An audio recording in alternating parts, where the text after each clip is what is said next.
oleh Sultan Demak. Akhirnya beliau diberikan kekuasaan yang ada di Pajang. Namun Pengging juga masuk wilayah Kadipaten Pajang. Pada masa Pajang inilah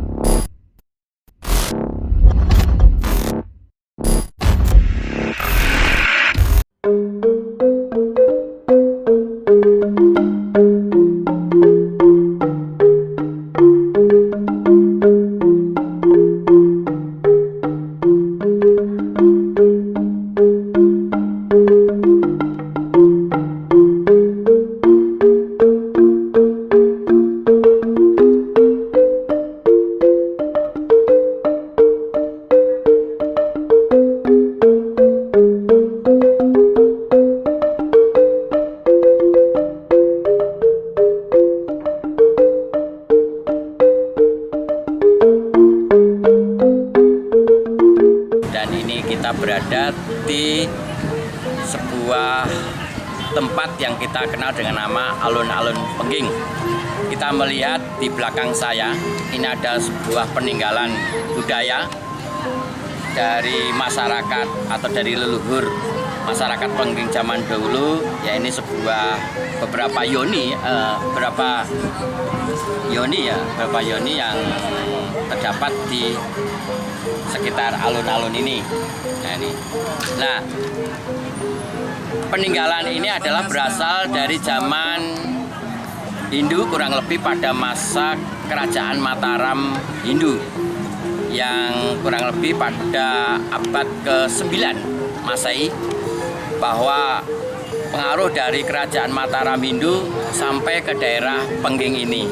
Maka banyak sekali folklor atau cerita-cerita rakyat tentang Pengging yang berkaitan dengan kerajaan Mataram Hindu yang ada di sekitar Yogyakarta. Karena apa?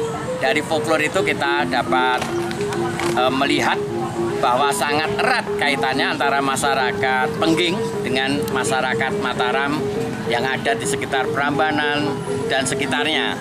Ada folklor tentang Bandung Bondowoso, ada folklor tentang terjadinya Borobudur, ada folklor tentang terjadinya Candi Sewu. Seperti kita ketahui bahwa Pengging ini adalah sebuah komunitas masyarakat yang sudah ada sejak abad ke-7 dan ini mempunyai budaya yang luar biasa. Kita melihat adanya peninggalan-peninggalan budaya pada masyarakat Pengging ini, bahwa dengan adanya peninggalan budaya ini kita dapat menyimpulkan bahwa masyarakat Pengging ini sudah memiliki tingkat pengetahuan yang tinggi. Walaupun seperti kita ketahui memang belum ada bukti-bukti yang mengarah bahwa Pengging ini adalah sebuah kerajaan Hindu.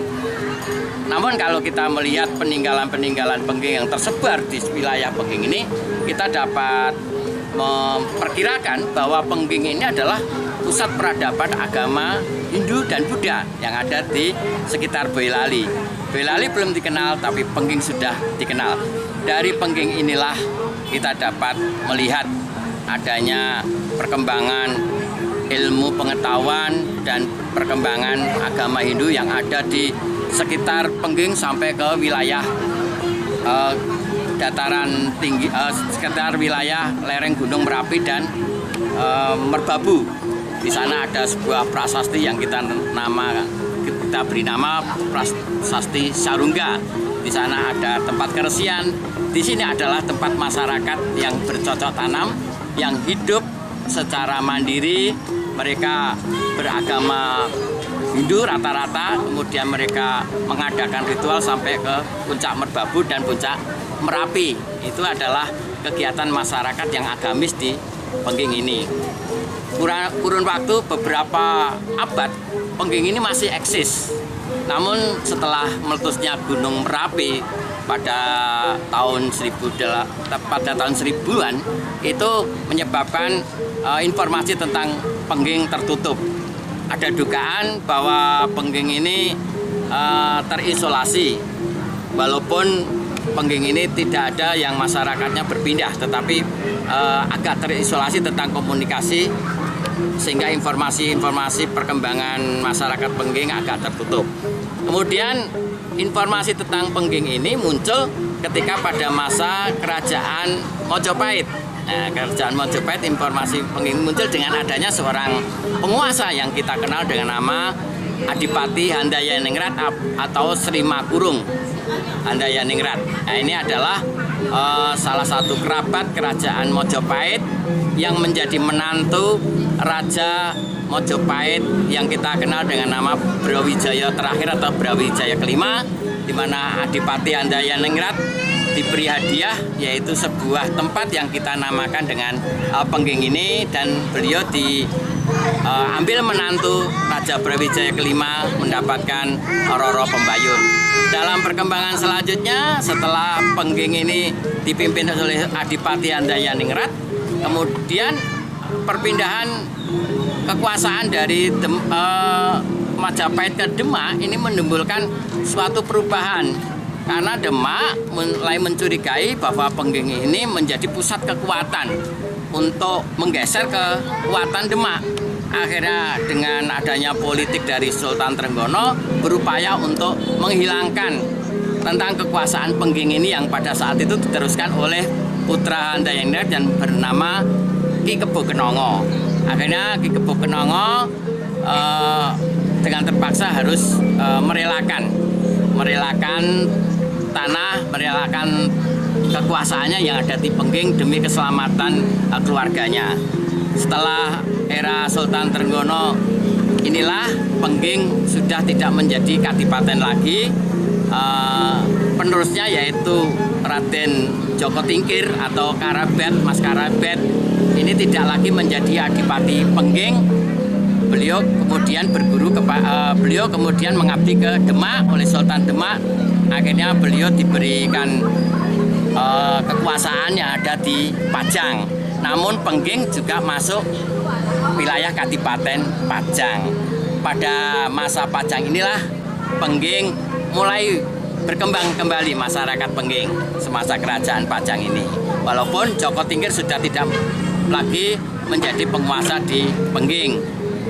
Kemudian dalam perkembangan selanjutnya setelah Pajang, kekuasaan bergeser ke arah Kerajaan Mataram Islam yang dipimpin oleh Panembahan Senopati. Pada masa Panembahan Senopati inilah kemudian Pengging masih berada di kekuasaan Pajang, karena Pajang masih kemudian Pajang beralih menjadi kadipaten yang dipimpin oleh Adipati Benowo. Pada masa berikutnya setelah Pajang bergabung dengan Mataram, maka otomatis wilayah Pengging ini menjadi wilayah Kerajaan Mataram. Kemudian pada saat Mataram berpindah ke Kartosuro, Pengging ini menjadi bagian dari wilayah Bumi Gede atau yang kita kenal dengan wilayah sekitar kabupaten, dengan wilayah yang kita kenal dengan Boyolali. Jadi Pengging ini masuk wilayah Boyolali. Dalam perkembangan selanjutnya setelah Pengging ini menjadi wilayah kerajaan Mataram, berlangsung sampai era Perjanjian Giyanti. Dalam Perjanjian Giyanti ini Pengging tetap menjadi wilayah kerajaan Mataram yang berpusat di Surakarta atau Kasunanan Surakarta. Sehingga akhirnya dalam perkembangan berikutnya sebelum kemerdekaan itu Pengging menjadi daerah yang dikelola oleh Keraton Surakarta Hadingrat. Terbukti apa? Banyak sekali peninggalan-peninggalan dari hasil peninggalan-peninggalan dari apa yang telah dilakukan oleh raja-raja dari Kasunanan atau yang kita kenal dengan Mataram Surakarta. Antara lain yaitu pada masa Sinuhun Pakubuwono ke-10 ini terlihat yaitu adanya Masjid Cipto Mulyo. Kemudian ada beberapa peninggalan-peninggalan yang merupakan peninggalan dari Bupati Raden Tumenggung Padmanegara. Ada peninggalan dari Raden Ngabeyasa Dipura, dan semuanya itu adalah abdi dalem dari Keraton Surakarta Hadiningrat atau kita kenal dengan Mataram Surakarta. Nah ini kemudian dalam perkembangan selanjutnya bahwa Sinuhun Pakubono ke-10 kemudian menggunakan mata air yang ada di sekitar Pengging untuk menjadi tempat pemandian khusus keluarga yang kita kenal nama Umbul Ngabean. Ini adalah hasil dawuh dari Sinuhun Pakubono ke-10. Berbagai tatanan-tatanan yang didawuhkan oleh Sinuhun Pakubono ke-10 kepada Bupati di Boyolali untuk mengelola Pengging ini yang menjadi aset daripada Kasunanan Surakarta sebelum era kemerdekaan. Sehingga pada masa kemerdekaan sampai akhir tahun 49, Pengging ini masih berada di bawah kekuasaan Swapraja, yaitu dari Keraton Surakarta Hadiningrat. Namun bergulir dengan adanya gerakan anti Swapraja yang menghancurkan pemerintahan Swapraja di Keraton Surakarta, maka lepaslah Boyolali termasuk Pengging ini dari Kerajaan Surakarta Hadiningrat. Akhirnya Pengging dan Boyolali berdiri sendiri sebagai kabupaten tersendiri yang kita kenal dengan Kabupaten Boyolali ini. Namun beberapa aset-asetnya itu masih menjadi sebagian menjadi milik Keraton Surakarta Hadiningrat dan barangkali mungkin dihibahkan kepada pemerintah Kabupaten Boyolali. Dan ini adalah menjadi tempat wisata bagi masyarakat Boyolali, bagi masyarakat di luar Boyolali, karena Pengging ini mempunyai nilai historis yang luar biasa. Kalau Anda penasaran, datanglah ke Pengging. Pengging adalah pusat peradaban sejak dulu kala.